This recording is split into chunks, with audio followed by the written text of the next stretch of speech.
Good morning. Today we'll discuss the poem by Emily Dickinson, Tell All the Truth But Tell It Slant. The poem is one of the best loved poems of Emily Dickinson. It is very short, but that only makes it even more effective. This poem, like the vast majority of Dickinson's poems, was published after her death in 1886.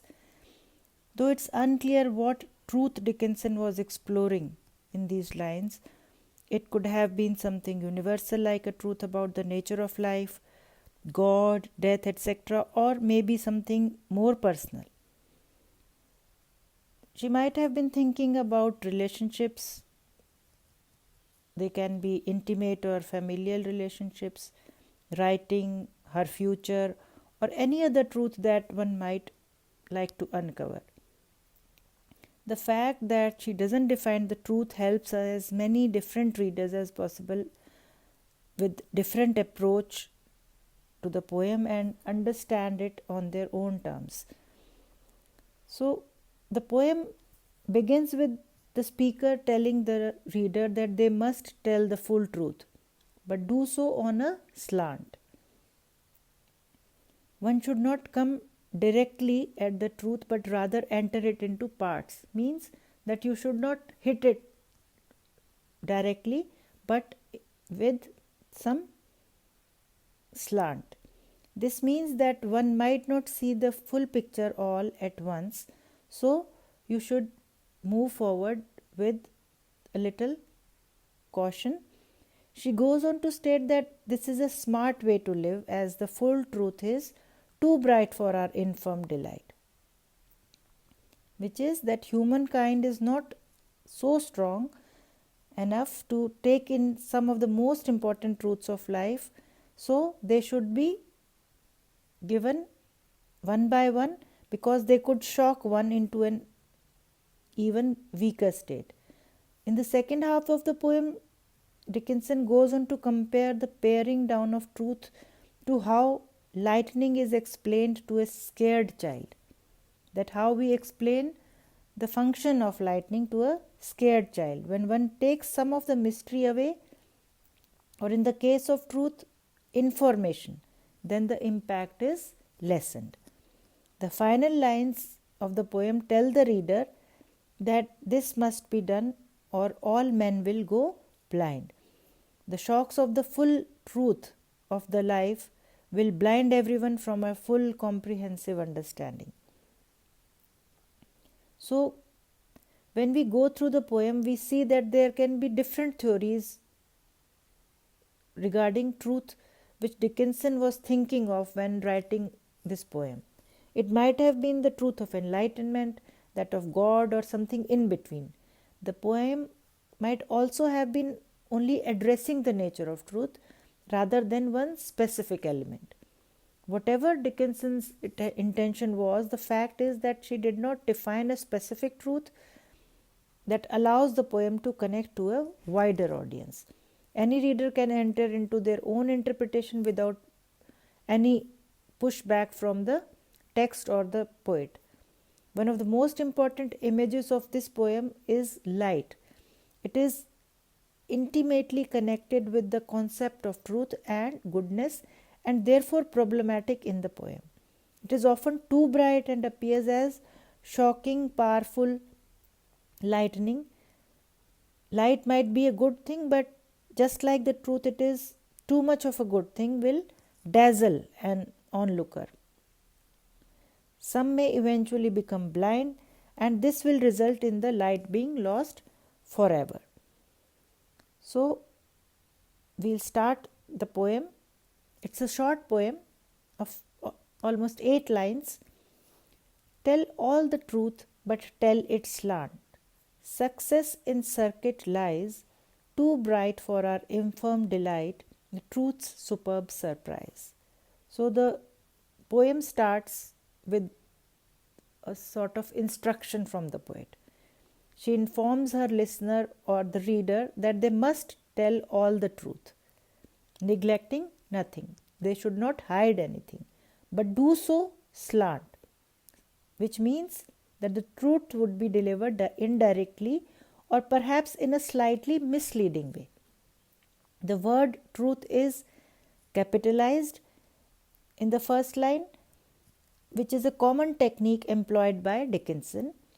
There is no clear reason for her capitalization choices, but perhaps in this poem or in this instance, truth is capitalized to give the word more power than it would normally have, to give more impact. It has a mental and emotional power that goes beyond that of another word. It is also the main character around which the 8 lines are centered, and the capitalization makes it even more important. So rather than tell the truth in all its details, the speaker asks the reader to tell it in a circuit, means moving round and round. One should jump around the truth, sharing bits and pieces of it without revealing the whole thing. So she explains why this is the case in the next 2 lines. It is due to the truth's light that one must be careful with what they share. But it is not the truth's fault, but it is human weakness that we cannot accept the delight of the truth. It cannot handle every element. We are so weak that we are not able to handle all the elements of the truth, whatever one determines to be referenced by the truth. When it does come, it arrives as a shock for us. It is a superb or perfect, overwhelming surprise. And this might sound like a good thing, but as the speaker mentions before, delight is not very strong. One must be careful about what they share, and they should share it with some indirect manner. As lightning to the children eased with explanation kind, the truth must dazzle gradually, or every man be blind. So this is the reason why we should give the truth in an indirect manner. The speaker uses a simile to explain and compares lightning that scares children to the truth shocking our system. When the lightning is explained to the frightened children, when children are scared of lightning, and we try to explain them that why this lightning happens, what is the phenomena behind this lightning, there is no longer the speculation that takes one's mind to strange and terrifying places, because the truth is explained in simple manner. When one reveals the secret of the lightning, it's just like the telling the truth, means truth slant, means in a softened manner. The reference to the children here is that their innocence or weakness relates back to the description of delight, means we are as weak to confront the truth. So the reference to the children and their innocence relates to the description of delight as infirm. Human beings are like children when they face the full truth. Rather than hearing everyone or everything at once, it makes more sense to take it in gradually, bit by bit. This way it can dazzle in separate smaller parts, means it will not blind you. So one can look upon truth and be dazzled without becoming fully blind. This is the warning the speaker leaves the reader within the last line, and one does not heed her warning, then every man may become blind, because the full truth can blind you. So it seems that Dickinson did not mean actual physical blindness, rather she was speaking on an overwhelming emotional experience that blocks out everything else. One's entire world could be altered by a specific truth. So the final line ends with one of Dickinson's characteristic dash, means last line. You can see the dash over there. This makes it seem as if the poem is not yet over.